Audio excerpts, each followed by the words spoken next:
Hi guys, welcome and welcome back to my channel. Today we will be making some delicious shepherd's pie. Honey, this right here is the bomb. Okay, so I do hope you guys try this recipe. It is very simple, so no excuses.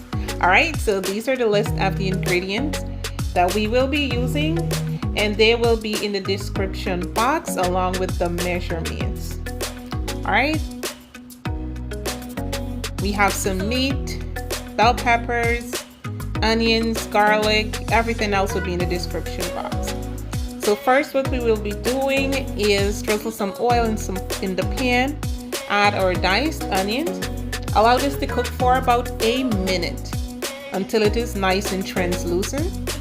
Then we are going to add our garlic, and I'm using 4 cloves of garlic diced. Then we're going in with our meat. Feel free to use any meat of your choice.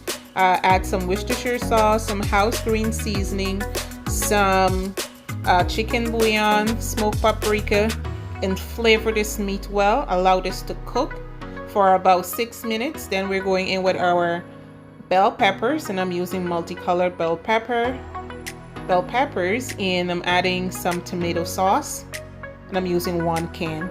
You can also use tomato paste, which I was out of, which I would have preferred to use. However, we are going to add some chives and onion cream cheese. This is so delicious, guys. All right, after about 10 minutes, we're going in with our frozen peas, carrots, and corn. Then we are going to add some flour and water mixture. Allow this to cook for an additional 5 minutes. That actually holds the meat together in the pot. So after you strain your potatoes, you're going to add some butter, some cream cheese, some chives or some parsley, grated cheddar, parmesan, whatever cheese you want to add here or not. Then we are going to place some on the center, on the bottom. Then we're going to add some cheese. Then we're going to add our meat.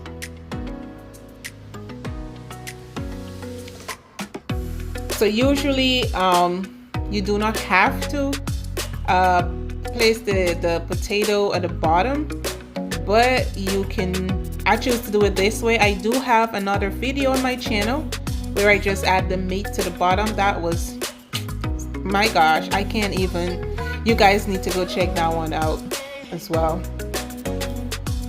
All right, so this is what it looks like.